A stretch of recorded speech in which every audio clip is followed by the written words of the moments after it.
My dad died when I was 16. 2 years later, my mom remarried a man named Derek. He moved into our house, the house my dad built. My name is Riley. I'm 22 now, but this story starts when I was 16.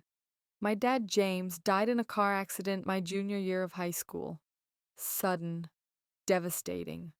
One day he was there making bad jokes at breakfast, and the next day he was gone. My dad was my person. We had the same sense of humor, the same interests. He taught me how to ride a bicycle, how to play guitar, how to stand up for myself.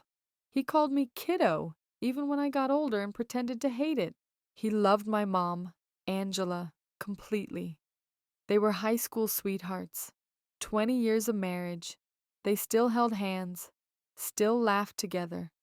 They were the kind of couple that made you believe in love. When he died, my mom and I clung to each other. We grieved together.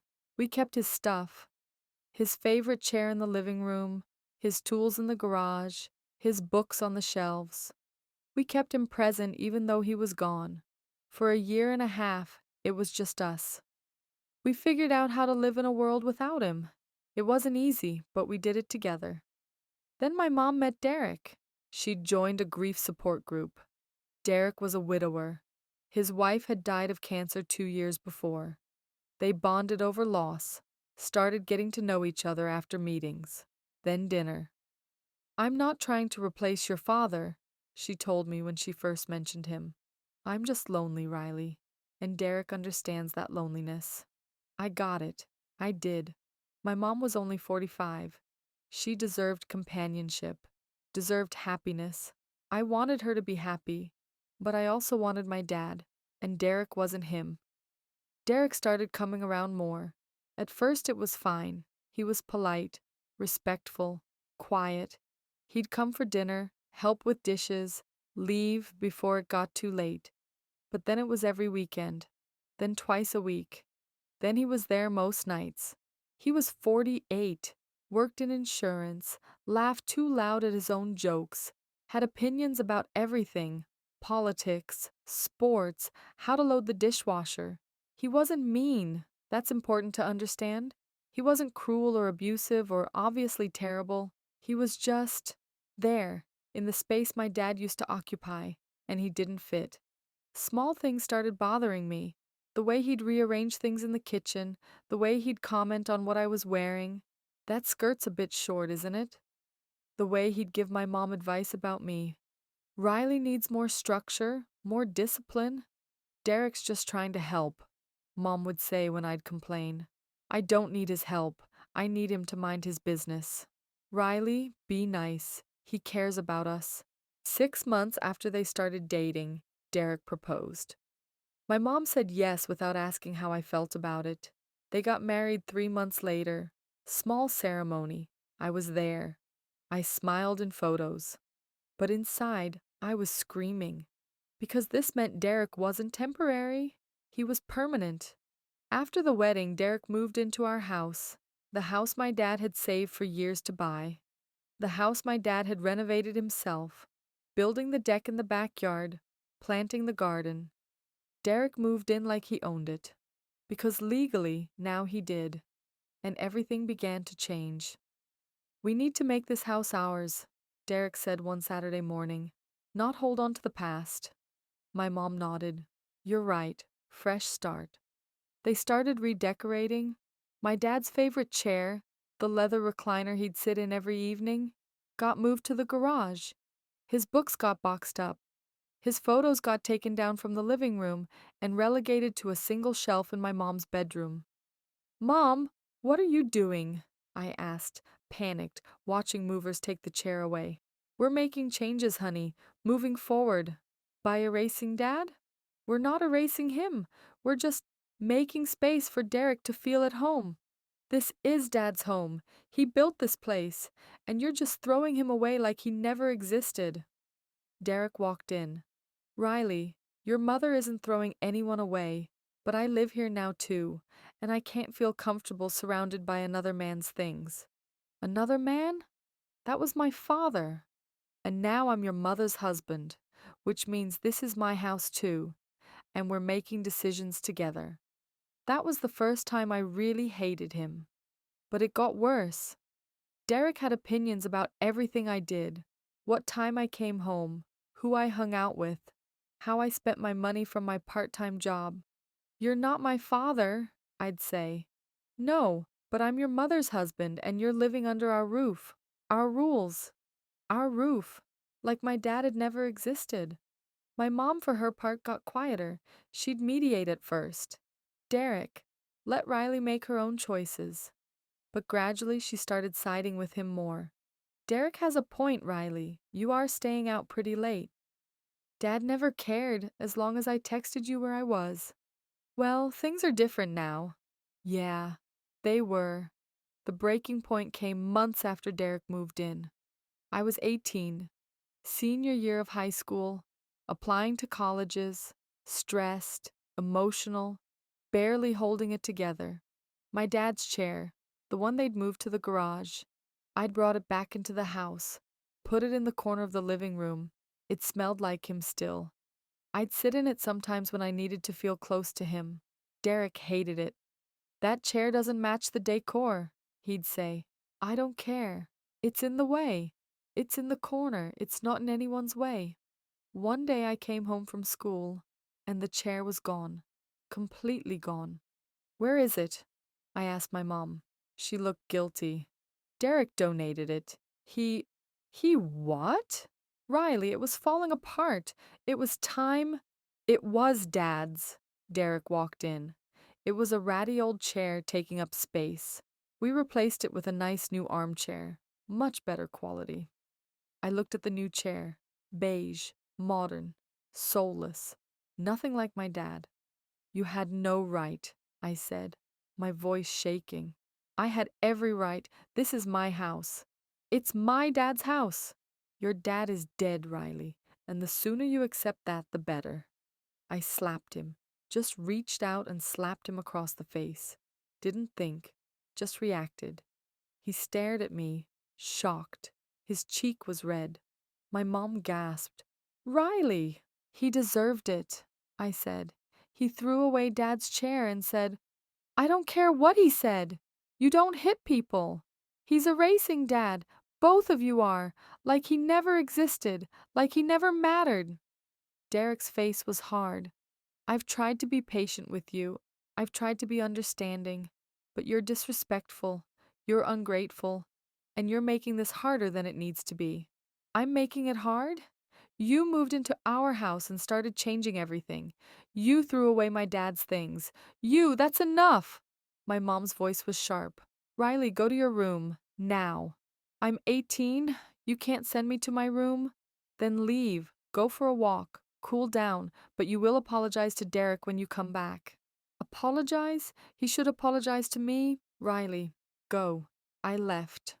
Went to my grandmother's house, my dad's mom. She was the only one who understood. "He donated the chair," I told her, crying. "Dad's chair, without even asking me." Grandma hugged me. "Your mother is making mistakes. She's trying to build a new life, but she's forgetting to honor the old one. That's not right." "What do I do?" "You stand your ground, baby. You don't let them erase your father, and you don't apologize for defending his memory." I stayed at Grandma's that night. Didn't go home until the next evening. When I walked in, my mom and Derek were waiting. "Are you ready to apologize?" Mom asked. "No." Derek stood up. "Then maybe you should stay somewhere else until you learn some respect." "Derek," Mom started. "No, Angela, I've been patient, but Riley needs to understand that she can't act this way. She can't hit me, disrespect me, and expect no consequence. She's my daughter. And I'm your husband, and I'm not living in a house where I'm being physically assaulted by your child." I laughed. "Assaulted? I slapped you once because you threw away my dad's belongings. You're out of control. You need discipline, and your mother has been too soft on you." "Soft? My dad died. I'm grieving, and you waltz in here expecting me to call you dad and be grateful." "I've never asked you to call me dad. But you expect me to treat you like you're him, to respect you like you've earned it. You've been here less than a year, and you've erased every trace of my father from this house. That's enough, Riley, my mom said quietly. I looked at her, really looked at her. She looked tired, worn down, but also resigned, like she'd already made a choice. I'm going to stay at Grandma's for a while, I said. That's probably best, Derek said. Derek? Mom looked at him, shocked. What? She needs space. We all do. Let her stay with her grandmother until she calms down. Mom looked between us, then quietly. Maybe that's a good idea, just for a few days. And that's when I knew she was choosing him. She was choosing this man she'd known for 2 years over the daughter she'd raised for 18 years. Okay, I said. I'll pack some things. I went upstairs, started throwing clothes in a bag. My mom followed me. Riley, it's just for a few days. No, it's not. This is permanent. You know it. I know it. Derek knows it. Don't be dramatic. I'm not being dramatic. He donated Dad's chair, Mom, without asking, without telling me, and you're taking his side. I'm not taking sides. Yes, you are. You've been taking his side for months. Every time I complain, you defend him. Every time he oversteps, you make excuses. You're choosing him over me. That's not fair, isn't it? He's in Dad's house, in Dad's space, erasing Dad's memory, and you're letting him. Because you'd rather have a husband than remember your daughter's father. My mom's eyes filled with tears. I loved your father. Then why are you letting Derek erase him? She didn't have an answer. I stayed at Grandma's for 2 weeks. Mom called every day. Come home, Riley, we can work this out. But Derek never called, never apologized, never acknowledged that throwing away Dad's chair was wrong. Finally, Grandma convinced me to go back for dinner. You need to talk to your mother. Try one more time. I went, walked into the house that didn't feel like home anymore. Derek was sitting in the new chair, the one that replaced Dad's. Riley, Mom said, hugging me. I'm so glad you're here. Derek nodded. Riley. We sat down for dinner. Awkward silence. Mom kept trying to make conversation. How's school going? Fine. College applications? Done. That's good. More silence. Then Derek said, I think we should talk about expectations if you're going to come back home. Expectations? Rules. Boundaries. We need to establish we? There is no we. You're not my parent. But I am your mother's husband, and this is our home. It's my home. I grew up here. My dad built this house. Your dad is gone, Riley, and you need to accept that Angela has moved on. I'm her husband now. I live here, and you need to respect that. Respect? You want me to respect you? You threw away my dad's chair. It was a chair. It was his chair, the one he sat in every night, the one he read to me in when I was little, the one. My voice broke. It was all I had left of him that I could touch. And you donated it like it was garbage. It was falling apart. I don't care. It wasn't yours to give away. This isn't your house. You're just some guy my mom married because she couldn't stand to be alone. Riley! My mom stood up. That's enough. It's true. She's known you for 2 years, Derek. 2 years. And you think that gives you the right to erase 20 years of my dad? 20 years of our family? Derek's face was cold. You're a spoiled brat. You've been coddled your whole life, and now you can't handle that things change. Grow up. Something in me snapped. I'm spoiled? I'm spoiled because I don't want some stranger moving into my house and erasing my dead father. I'm spoiled because I'm grieving. You know what, Derek? You're not my father. You'll never be my father. And I don't have to pretend to like you just because my mom was too weak to be alone. I saw my mom's hand coming, but I didn't process it until it connected. The slap echoed in the dining room. My cheek burned. My eyes watered. That's none of your business, I replied angrily. If you're actually going through with it, you should tell him what happened. He deserves to know.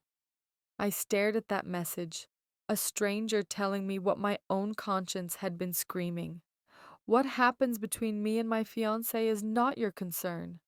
Please don't contact me again. I'm not trying to be a deek, but if some guy slept with my fiancé a week before our wedding, I would want to know.